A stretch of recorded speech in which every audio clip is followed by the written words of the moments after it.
All right, remember that we are in part 2, and this is Via telling the story now. And this may be really the only time we get a detailed description of August's appearance. So here we go. August through the peephole. His eyes are about an inch below where they should be on his face, almost to halfway down his cheeks. They slant downward at an extreme angle, almost like diagonal slits that someone cut into his face, and the left one is noticeably lower than the right one. They bulge outward because his eye cavities are too shallow to accommodate them. The top eyelids are always halfway closed, like he's on the verge of sleeping. The lower eyelids sag so much they almost look like a piece of invisible string is pulling them downward. You can see the red part on the inside, like they're almost inside out. He doesn't have eyebrows or eyelashes. His nose is disproportionately big for his face, and kind of fleshy. His head is pinched in on the sides where the ears should be, like someone used giant pliers and crushed the middle of his face. He doesn't have cheekbones. There are deep creases running down both sides of his nose to his mouth, which gives him a waxy appearance. Sometimes people assume he's been burned in a fire. His features look like they've been melted, like the drippings on the side of a candle. Several surgeries to correct his lip have left a few scars around his mouth, the most noticeable one being a jagged gash running from the middle of his upper lip to his nose. His upper teeth are small and splay out. He has a severe overbite and an extremely undersized jawbone. He has a very small chin. When he was very little, before a piece of his hip bone was surgically implanted into his lower jaw, he really had no chin at all. His tongue would just hang out of his mouth with nothing underneath to block it. Thankfully, it's better now. He can eat, at least. When he was younger, he had a feeding tube. And he can talk. And he's learned to keep his tongue inside his mouth, though that took him several years to master. He's also learned to control the drool that used to run down his neck. These are considered miracles. When he was a baby, the doctors didn't think he'd live. He can hear, too. Most kids born with these types of birth defects have problems with their middle ears that prevent them from hearing, but so far, August can hear well enough through his tiny cauliflower-shaped ears. The doctor thinks that eventually he'll need to wear hearing aids, though. August hates the thought of this. He thinks the hearing aids will get noticed too much. I don't tell him that the hearing aids would be the least of his problems, of course, because I'm sure he knows this. Then again, I'm not really sure what August knows or doesn't know, what he understands and doesn't understand. Does August see how other people see him? Or has he gotten so good at pretending not to see that it doesn't bother him? Or does it bother him? When he looks in the mirror, does he see the Augie Mom and Dad see? Or does he see the Augie everyone else sees? Or is there another August he sees, someone in his dreams behind the misshapen head and face? Sometimes when I looked at Gran's, I could see the pretty girl she used to be underneath the wrinkles. I could see the girl from Ipanema inside the old lady walk. Does August see himself as he might have looked without the single gene that caused the catastrophe of his face? I wish I could ask him this stuff. I wish he would tell me how he feels.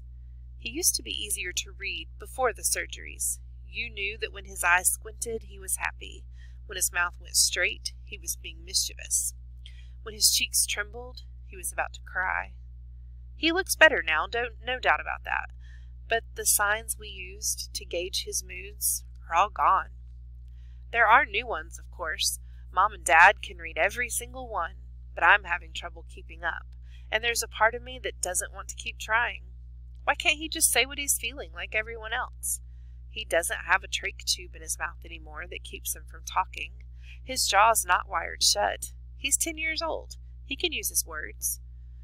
But we circle around him like he's still the baby he used to be. We change plans, go to plan B, interrupt conversations, go back on promises depending on his moods, his whims, his needs. That was fine when he was little, but he needs to grow up now. We need to let him, help him, make him grow up. Here's what I think. We've all spent so much time trying to make August think he's normal that he actually thinks he's normal. And the problem is, he's not. High school. What I always loved most about middle school was that it was separate and different from home. I could go there and be Olivia Pullman, not Via, which is my name at home. Via was what they called me in elementary school, too. Back then, everyone knew all about us, of course. Mom used to pick me up after school, and August was always in the stroller. There weren't a lot of people who were equipped to babysit for Augie, so Mom and Dad brought him to all my class plays and concerts and recitals, all the school functions, the bake sales, and the book fairs. My friends knew him. My friends' parents knew him. My teachers knew him. The janitor knew him. "Hey, how you doing, Augie?" he'd always say, and give August a high five.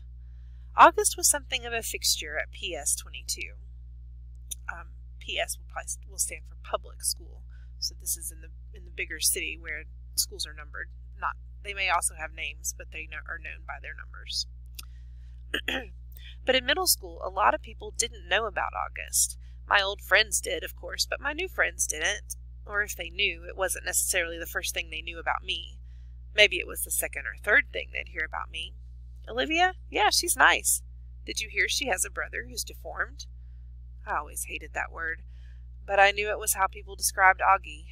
And I knew those kinds of conversations probably happened all the time out of earshot, every time I left the room at a party or bumped into groups of friends at the pizza place. And that's okay. I'm always going to be the sister of a kid with a birth defect. That's not the issue.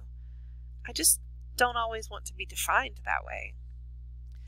The best thing about high school is that hardly anybody knows me at all, except Miranda and Ella, of course, and they know not to go around talking about it. Miranda, Ella, and I have known each other since the first grade. What's so nice is that we never have to explain things to one another. When I decided I wanted them to call me Olivia instead of Via, they got it without my having to explain. They've known August since he was a little baby. When we were little, our favorite thing to do was play dress-up with Augie. Load him up with feather boas and big hats and Hannah Montana wigs. He used to love it, of course, and we thought he was adorably cute in his own way. Ella said he reminded her of E.T.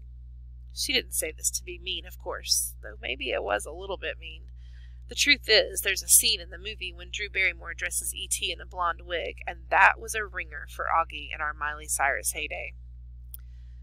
Throughout middle school, Miranda, Ella, and I were pretty much our own little group, somewhere between super popular and well-liked. Not brainy, not jocks, not rich, not druggies, not mean, not goody-goody, not huge.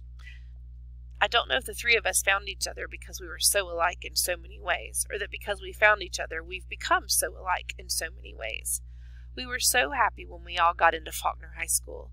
It was such a long shot that all three of us would be accepted, especially when almost no one else from our middle school was. I remember how we screamed into our phones the day we got our acceptance letters. This is why I haven't understood what's been going on with us lately. Now that we're actually in high school, it's nothing like how I thought it would be. Major Tom.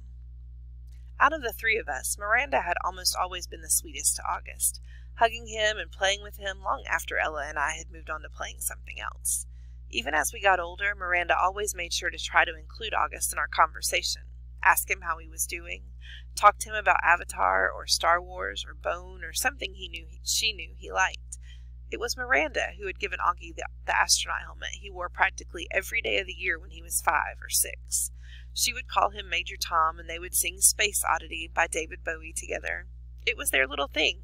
They knew all the words and would blast it on the iPod and sing the song out loud. Since Miranda's always been really good about calling us as soon as she got home from summer camp, I was a little surprised when I didn't hear from her. I even texted her, and she didn't reply. I figured maybe she had ended up staying in the camp longer, now that she was a counselor. Maybe she met a cute guy. Then I realized from her Facebook wall that she had actually been back home for a full 2 weeks. So I sent her an IM and we chatted online a bit, but she didn't give me a reason for not calling, which I thought was bizarre. Miranda had always been a little flaky, so I figured that's all it was. We made plans to meet downtown, but then I had to cancel because we were driving out to visit Tata and Papa for the weekend. So I ended up not seeing either Miranda or Ella until the first day of school. And I have to admit, I was shocked. Miranda looked so different. Her hair was cut in this super cute bob that she had dyed bright pink of all things, and she was wearing a striped tube top that A, seemed way inappropriate for school, and B, was totally not her usual style. Miranda had always been such a prude about clothes, and here she was, all pink-haired and tube-topped, but it wasn't just the way she looked that was different. She was acting differently, too. I can't say she wasn't nice, because she was, but she seemed kind of distant, like I was a casual friend. It was the weirdest thing in the world. At lunch, the three of us sat together like we always used to, but the dynamics had shifted. It was obvious to me that Ella and Miranda had gotten together a few times during the summer without me, though they never actually said that. I pretended not to be at all upset while we talked, though I could feel my face getting hot, my smile being fake. Although Ella wasn't as over the top as Miranda, I noticed a change in her usual style too. It's like they had talked to each other beforehand about redoing their image at the new school, but hadn't bothered to clue me in. I admit, I had always thought I was above this kind of typical teenage pettiness, but I felt a lump in my throat throughout lunch. My voice quivered as I said, "See you later," when the bell rang.